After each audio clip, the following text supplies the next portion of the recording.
Hello and welcome. I'm Ashwarya, joining you with a fresh new episode of World Panorama, where you get a complete roundup of all that happened in the world this week, events that are changing our world and our future. Here's a look at the top stories first.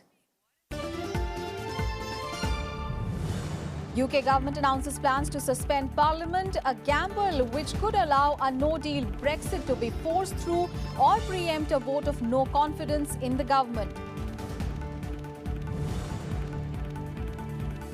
Massive increase in blazing fires in the Amazon rainforest. Brazil's President Jair Bolsonaro bans use of fire to clear land for 60 days.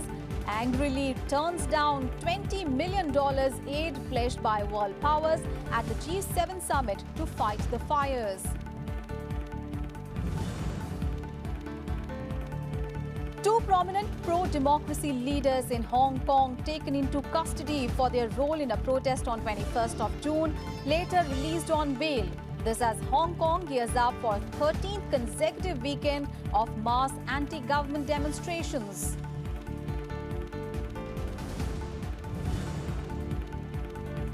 Indonesia to relocate its capital Jakarta to a city in the island of Borneo.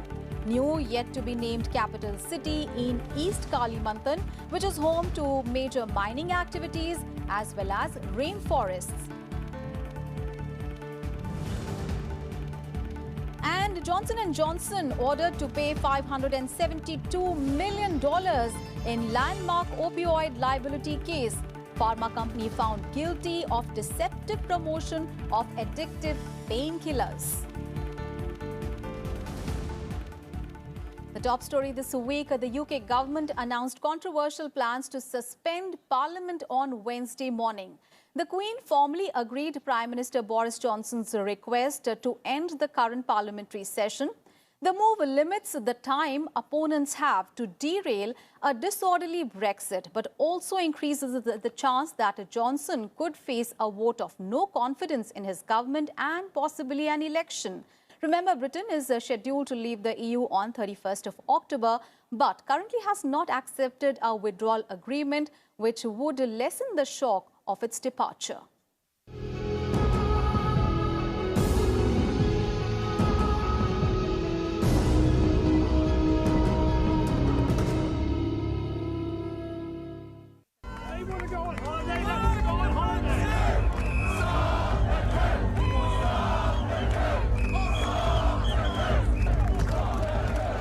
Demonstrators outside Britain's House of Parliament on Wednesday. They are enraged at the British Prime Minister's decision to suspend Parliament for more than a month. Prime Minister Boris Johnson on Wednesday announced that he would set 14th of October for the Queen's speech, the formal state opening of a new session of Parliament that is preceded by a suspension of the House of Commons. That would effectively shut Parliament from mid-September for around a month. Prime Minister Johnson's move to cut short the current parliamentary session comes at a critical time, just ahead of the 31st of October Brexit deadline. Well, it's profoundly undemocratic. At a time of national crisis, Parliament must be able to meet, to hold the government to account, to represent our constituents, the electorate up and down the country, and it is profoundly undemocratic to shut Parliament down, to stop it doing its job at a time of national crisis like this. Critics say the suspension of UK Parliament means that MPs have much less time to debate Brexit.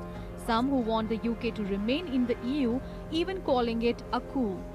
Apart from angry backlash from MPs, Johnson's move has also led to a legal challenge and a petition with more than 1 million signatures. Prime Minister Johnson says that Britain will leave European Union on 31st of October with or without a deal. However, opposition insists on leaving the EU with a deal. They say no deal would damage the British economy. They are threatening to call a vote of no confidence in the Johnson government. However, Johnson's ministers deny that the plan to suspend Parliament was a way of stopping Brexit debate. It's certainly not. The Prime Minister is clear that he wants to use a new parliamentary session in order to ensure that the people's priorities are met.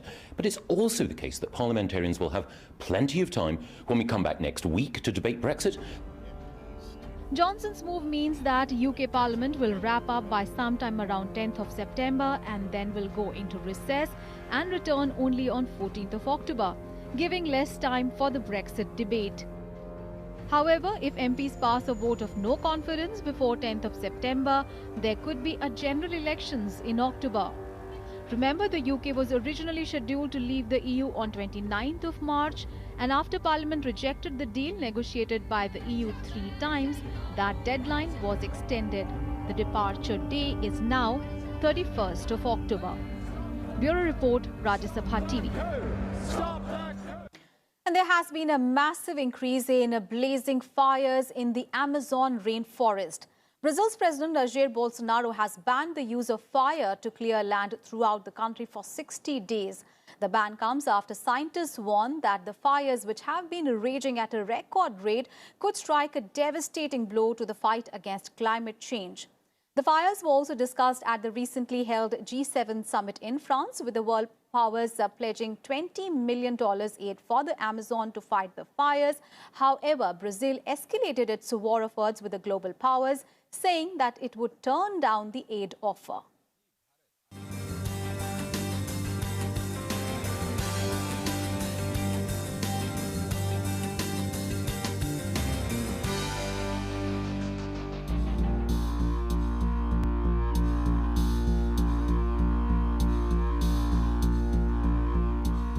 The sky over Brazil's largest city, Sao Paulo, is dark. Ash from forest fires in the Amazon rainforest blocked out the sun. In the forests that are called the lungs of the world, blazes are still rampaging. The record number of fires intensified an unfolding environmental crisis. A few charred trees are all that remain in this patch of the Amazon. After French President Emmanuel Macron last week described the fires as an international crisis, the issue was discussed at the G7 summit in France, and it was announced that $22 million would be released primarily to pay for the more firefighting planes. And France also pledged support with military in the region. We have had a discussion with US President Donald Trump about the situation in the Amazon. He shares the objectives that we are following, and that have been reflected in this G7 summit initiative. President Trump spoke to Brazilian President Jair Bolsonaro on the phone and other presidents from the region as well. As tens of thousands of fires engulfed the Amazon, facing mounting pressure from abroad, Brazilian President Jair Bolsonaro authorized the military to help tackle the blazes. Government saying 44,000 soldiers had been deployed. However, the Brazilian government rejected an offer of aid from G7 countries, saying that Macron must first apologize. Bolsonaro has accused the French president of colonialism and imperialism, saying that the G7 leaders were trying to save the Amazon as if it were a colony. Do you think someone helps someone else to not be poor without something in return? Why do they have their eye on the Amazon? What do they want there? Wildfires often occur in the dry season in Brazil, but satellite data has shown an increase of 85% this year. Neighboring Bolivia is also struggling to contain fires burning in its rainforests. International condemnation against Bolsonaro continues. Thousands of protesters have also taken to the streets across the world, calling on governments to interfere. Critics have also accused Bolsonaro of making deforestation worse in the Amazon through anti-environmental rhetoric. He has also been accused of emboldening miners and loggers who deliberately start fires to deforest land illegally. Many also point at years of slashing government budgets for the environment and Brazil's strong agriculture sector that has ratcheted up the pressure on forests. We believe that the position of the Brazilian President Bolsonaro is inciting the producers to start fires in the Amazon. It happens every year in the Amazon. We haven't seen this type of fire before Bolsonaro.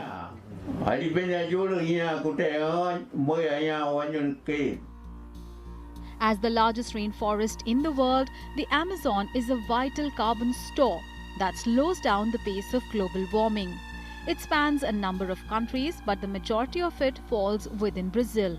It is also known as the lungs of the world for its role in absorbing carbon dioxide and producing oxygen. The rainforest is also home to about 3 million species of plants and animals and 1 million indigenous people. Bureau Report, Rajya Sabha TV. Two prominent pro-democracy leaders in Hong Kong have been arrested. Both their arrests were related to a protest on 21st of June, which saw protesters blockade police headquarters for 15 hours. However, the two were released on bail later. The developments came as Hong Kong gears up for the 13th consecutive weekend of mass anti-government demonstrations. Meanwhile, China has added fresh military troops to the Hong Kong garrison, which it says was simply a military rotation. But it demonstrates how tense the city is ahead of another weekend of anti-government protests.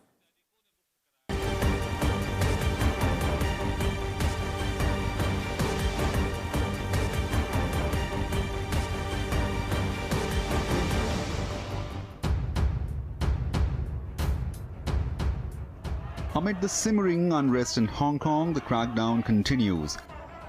On Friday, two prominent Hong Kong pro-democracy activists, Joshua Wong and Agnes Chow, were arrested. Police say these two face charges of inciting and participating in an unauthorized assembly in relation to an incident on June 21st when protesters besieged the police headquarters. However, Hong Kong residents say arrest of democracy activists was a political move. These detentions comes a day ahead of a planned demonstration scheduled for this weekend. Police have declined permission for the rally. We believe that the high-profile arrest before the 31st of August protest is because they want to spread right terror towards the Hong Kong protester and the Hong Konger. Wong's detention comes 2 weeks before he was due to travel to Washington, D.C. to attend a hearing on the Hong Kong Human Rights and Democracy Act. Experts feel Wong and Chow's arrest could be a part of wider crackdown. Some 900 people have been arrested since protests began in early June, triggered by a controversial extradition bill. With the bill now suspended, the rallies have evolved into a broader movement demanding democratic reform and an investigation into alleged police brutalities. On Thursday, Chinese military vehicles were seen moving across the border into Hong Kong. The military said it was a regular troop movements. However, fear rise that city could see Beijing-led crackdown after months of political unrest. The rotation of the garrison and equipment will further enhance the capability of fulfilling the duty of defense forces in Hong Kong. We will firmly follow the orders of the Communist Party and the Central Military Commission, resolutely implement the one country, two system policy, as well as the Hong Kong Special Administrative Region Basic Law.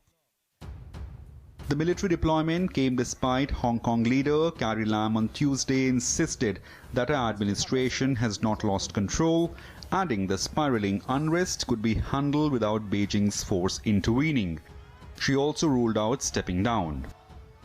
I think a responsible chief executive at this point in time should continue to hold the fort and do her utmost to restore law and order in Hong Kong.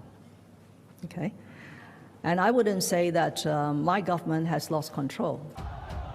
Wong and Chow's arrests are certain to exacerbate political tensions in Hong Kong, which was retroceded to China in 1997 but remains politically, culturally, linguistically distinct from the rest of the country. Current protests is concern about what is perceived to be China's increasing influence in Hong Kong. Bureau Report, Rajya Sabha TV. Indonesian President Joko Widodo has announced that the country will relocate its capital Jakarta to a new city in the island of Borneo. The new capital city has not been named as yet, but government expects to begin moving in to the new capital city in the East Kalimantan province in 2024. Taking on the concerns of overcrowding, pollution and income disparity in Jakarta, the move also hopes to address issues of extreme land subsistence. However, environmentalists say that the capital city move could threaten endangered species. As Kalimantan is home to rainforests, it is one of the few places on earth with orangutans in their natural habitat.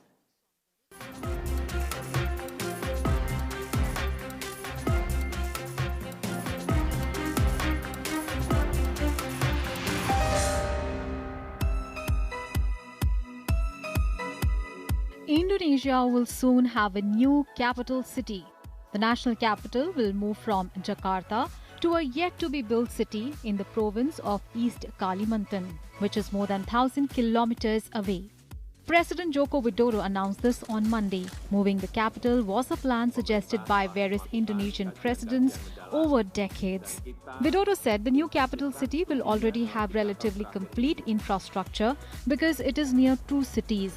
However, the new capital city has not been named as yet. The government has been conducting studies and we intensified the studies in the past 3 years. The result of the studies conclude that the ideal location of the new capital is part of the North Panjang Pasir and the part of Kutai Karta Negara in East Kalimantan province. Decades of discussions about building a new capital on Borneo Island moved forward in April when Widodo approved a general relocation plan. He appealed for support for the move in an annual national address on the eve of Indonesia's Independence Day on 16th of August. A bill for the proposed move will now be presented to Parliament and if approved, construction could start next year. Moving the capital is expected to cost $32.7 billion. Widodo says the relocation is about addressing inequality and relieving some of the burden on Jakarta. Jakarta is struggling under huge environmental burden as well. Indonesia's capital is also sinking. Areas of North Jakarta, including the sea wall designed to protect them, are falling at an estimated 25 centimeters a year due to subsidence.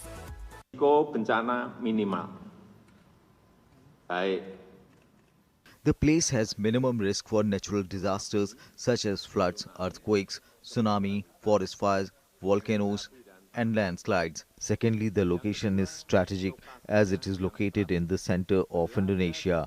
And thirdly, it is close to other developed cities. Yang ketiga, berdekatan dengan wilayah perkotaan yang sudah berkembang. However, the relocation has raised other pertinent questions. Kalimantan is home to major mining activities as well as rainforests, and is one of the few places where orangutans live in their natural habitat. The government has promised that the environmental impact will be positive and protected forest will be rehabilitated. But there are fears that the plan and the increased number of people living on the island will have serious environmental impacts, with the environmentalists saying the relocation needs to be carefully handled or it will result in leaving one ecologically damaged area only to create another. Indonesia is not the first Southeastern Asian country to move its capital. Myanmar and Malaysia have both moved their seat of government. Elsewhere in the world, Brazil, Pakistan, Australia and Nigeria are among the nations that have also shifted their capital cities. Bureau Report, Rajya Sabha TV. And here is a look at some more international news stories in Global Buzz. Monday concluded the three-day summit held in France by the Group of Seven or G7, which is composed of the most advanced economies in the world: France, Canada, Germany, Japan, Italy, UK and the US. At the summit, French President Emmanuel Macron invited Iranian President Hassan Rouhani and said that he had told him that he was open to a meeting with US President Donald Trump. Donald Trump also told a news conference before heading home that it was realistic to envisage a meeting with the Iranian head of government in the coming weeks. Both leaders are scheduled to attend the United Nations General Assembly next month.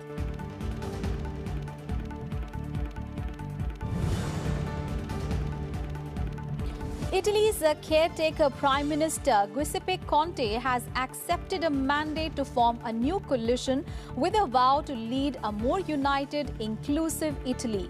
This comes a week after the collapse of his government, dominated by nationalists. He said that Italy should play a leading role in Europe, a marked change from the policies of the right-wing League. League leader Matteo Salvini had triggered the downfall of the previous coalition. His partner, Five Star, has now reached a deal with the centre-left.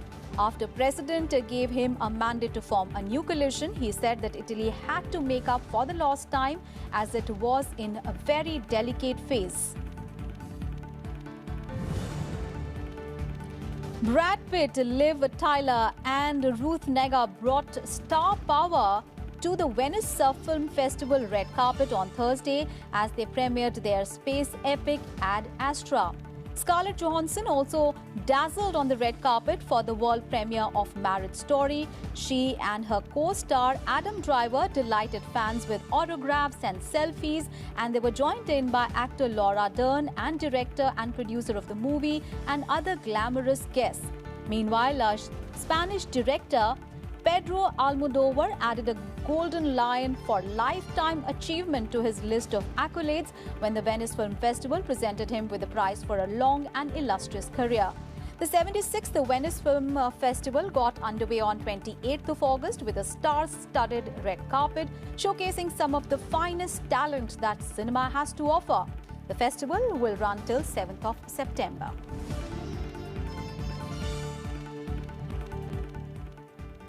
News from the US now. Drug maker Johnson & Johnson has been asked to pay $572 million for its role in Oklahoma's opioid addiction crisis. The judge in the ruling said that Johnson & Johnson ran a false and dangerous sales campaign that led to addiction and death in the state, as well as helping to fuel the worst drug epidemic in the US history. The case was the first to go on trial out of thousands of lawsuits filed against opioid makers and distributors. The company, however, says it will appeal against the verdict.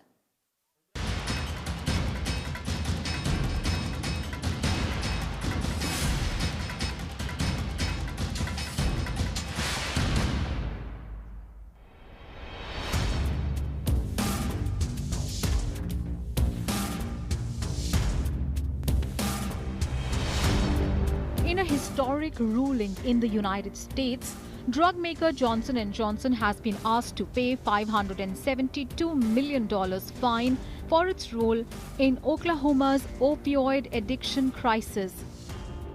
The judge of Cleveland County District Court in Oklahoma found the company guilty of deceptive promotion of its highly addictive painkillers. The opioid crisis has ravaged the state of Oklahoma. It must be abated immediately. For this reason, I am entering an abatement plan that consists of costs totaling $572,102,028 to immediately remediate the nuisance. So, what are opioids and what led to opioid crisis? Opioids are a class of drugs that include the illegal drug heroin, synthetic opioids, and pain relievers available legally by prescription. In the late 1990s, pharmaceutical companies reassured the medical community that the patients would not become addicted to prescription opioid pain relievers. As a result, doctors began to prescribe them at greater rates. This led to the misuse of these medications, and it also came to fore that these medications could indeed be highly addictive. Today, every day, more than 130 people in the US die after overdosing on opioids. A slew of lawsuits have been filed against opioid manufacturers and distributors throughout the US, and this is the first time that an opioid manufacturer has been deemed responsible in court and made to pay damages. At the end of the day, you can't sit in a corporate suite somewhere for the last 20 years and oversupply the country. 10 times more of this drug was coming in, and then you had concomitantly 15 times more people dying from opioid overdoses. So there's no question in my mind that these companies knew what was going on at the highest level. They just couldn't quit making money from it, and that's why they're responsible. Johnson & Johnson, which brought in revenue of more than $81 billion last year, say they will be appealing the judgment. We have sympathy for all who suffer from substance abuse.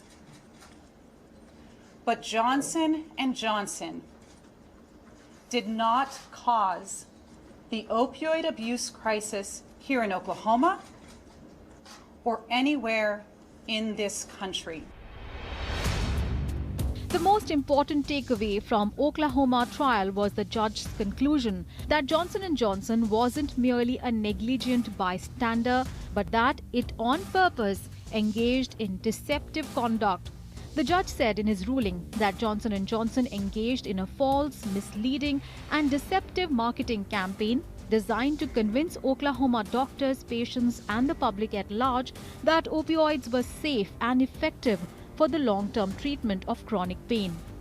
The ruling comes at a crucial time as big pharma companies are targeting India's booming opioid market as well. Bureau Report, Rajya Sabha TV. And before we go, here is a look at the canine beach race in Croatia. Almost 24 dogs accompanied by their owners competed in what has become a traditional end-of-summer race hosted by one of Croatia's few dog-friendly beaches. The race includes a short running and swimming course.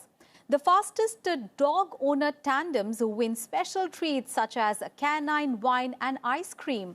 The event also included a competition for dogs for the fastest ice cream eating and drinking of canine wine. So take a look at the competing canines and their owners. I'll see you next week in another edition of World Panorama. Bye-bye.